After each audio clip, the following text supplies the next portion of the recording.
Shalom and welcome to my channel, Learn with Lena. Let's learn Hebrew. Lesson 8, numbers 6 through 10. To say the number 6 in Hebrew is shesh. Shesh. 6 is shesh. 7 is sheva. Sheva. 7 is sheva. 8 is shmone. Shmone. 8 is shmone.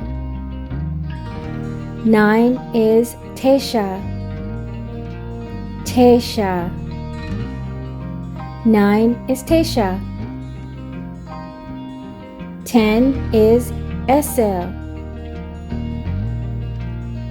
Esel. 10 is esel.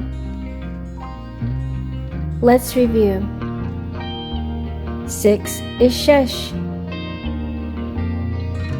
7 is sheva. 8 is shmone. 9 is tesha.